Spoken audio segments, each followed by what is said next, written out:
afternoon, Britain. It is 22 minutes past 1. Now, 1 in 8 Labour voters and 1 in 12, Lib Dems think that the St George's flag is racist and divisive and that it should not be displayed. Well, that's according to a study ahead of St George's Day tomorrow. Almost 3/4 of voters, however, say it's a symbol to represent England, and no one should be offended by it. But today, we're debating, is this flag divisive? Is this flag racist? Joining us is political commentator Femi Nylander, who believes that for many, the flag represents slavery and domination. But we're also joined by the director of the New Culture Forum, Peter Whittle, who thinks there's nothing racist at all about England's flag or its history. Well, let's talk to Femi first. Femi, why do you think that this flag represents slavery in some way?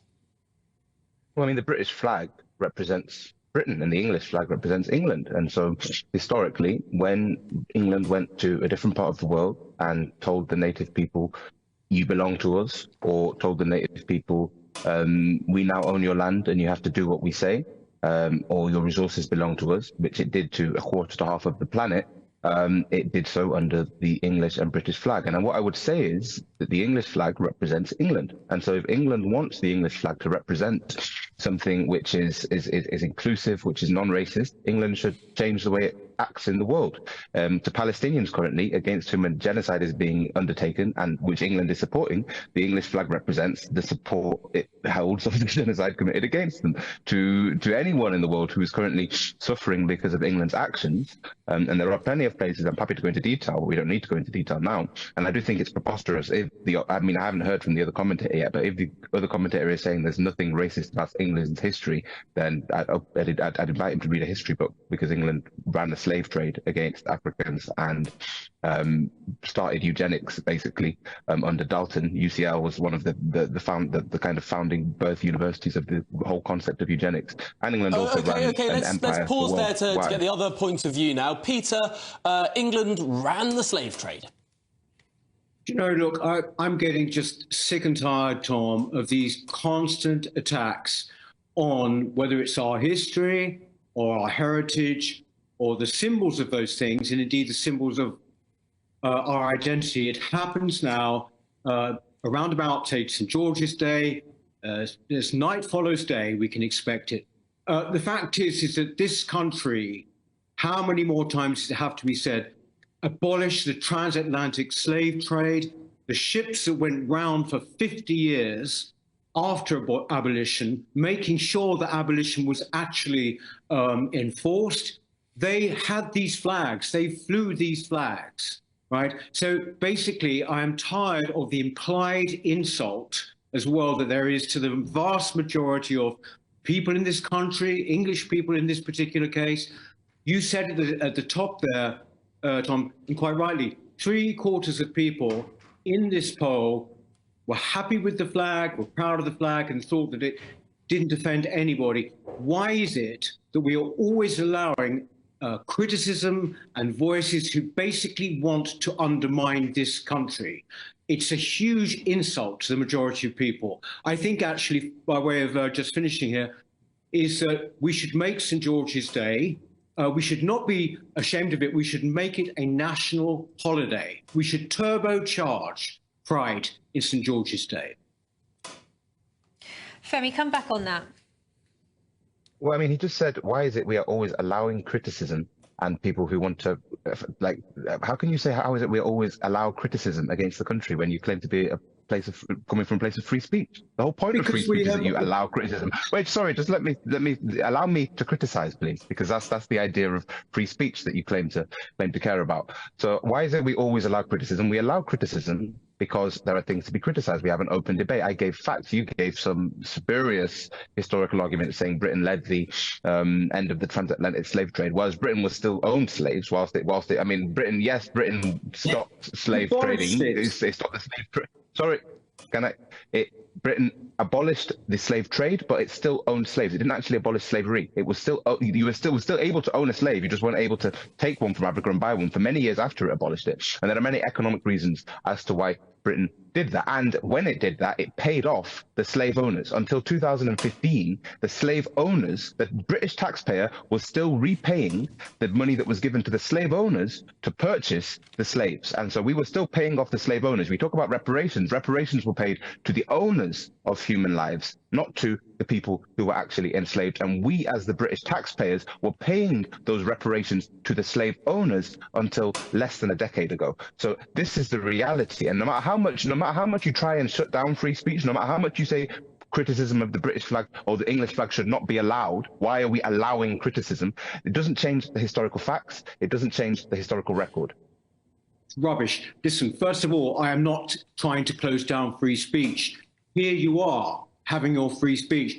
I just am tired, and I think the majority of English people and British people are tired of having their heritage, their history, and their flag regularly attacked, right? And this happens on a very regular basis now. It happens throughout our institutions all the time now. And frankly, as I said, it's an insult. I would ask you, right, of those 3/4 of people who were happy with the St. George's Cross and what it represented, are you actually calling them therefore racists? I'm saying that Britain, as a country, sorry, let me just, there's something called nuance. Britain as a country miseducates its populace. Britain doesn't tell its populace the historical truth about colonialism or slavery. And therefore, a lot of people who are not all horrible people in their regular lives, who are not nasty people, have a misconception. They know divorced, beheaded, died, divorced, beheaded, survived, because every UK kid has that shoved down their throats, Henry VIII in the order in which his wives were disposed of in various manners. But they don't know about the Bengal famine. They don't know about the realities of the British slave trade, because they aren't taught it. And so they're told by people like you that what we should be proud of is that we abolished the slave trade, and we should ignore the hundreds of years before it was abolished that we were one of the world leaders in human trafficking and rape and pillage, and the years after the slave trade in which we continued to run a colonial empire, which involved forced labor, and therefore we were still enacting slavery during the time of colonialism. After the slave trade came the British Empire, and so if you stop living in the past. Great, that's where we've got to now. That's where we've got to. Okay, so we let Peter come back now. 2015, we were paying off reparations. Okay, Femi, let's hear Peter's side now.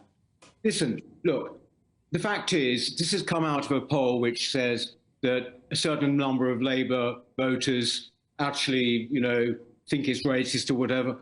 As I said to you, the vast majority of people are proud of this country. They are proud of its history, and they are quite right to. I totally reject the implication of what you're saying is that either they're thick because they don't know what they're actually proud of, or that they are indeed racist. Are you saying, therefore, that anyone who goes to I'm saying misinformed. Don't put words in my mouth. I said they were misinformed, not that they were thick.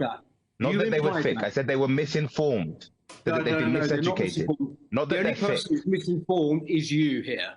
The only person who's misinformed is you, right? And I do not know, no one questions the motives of people who constantly do attack all of our symbols and history.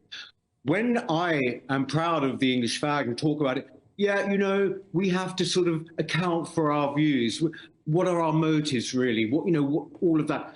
No one is ever asked from the other side. So I would like to know why there is this constant need to undermine symbols of our identity, benign symbols of our identity, and for the vast majority of people, I think it is hugely insulting even that this is asked. It's not benign. It's not benign. If Britain was to stop supporting genocide, for example, people would see Britain as a less dodgy state. If Britain was to, like at the moment, people see the Israeli flag as a pariah flag. When apartheid South Africa ended, what do? They changed the flag. These are symbols. If Britain changes its conduct in the world and becomes a kind country, which doesn't dominate, doesn't colonize, doesn't support other countries bombing off kids' legs, then people will change their view of Britain, and the British flag will become a symbol of something good. And but a lot of people around the world, you're talking about the British public, talk about all the countries that Britain colonized and the descendants in those countries. A lot of people around the world remember the British flag as the flag that was flown. I'm really sorry, gentlemen, we have run out of time now. I wish we could have a bit more time to hear more back and forth, but that's all we can fit in. Thank you very much, Femi Nylander and Peter Whittle, for joining us. Well...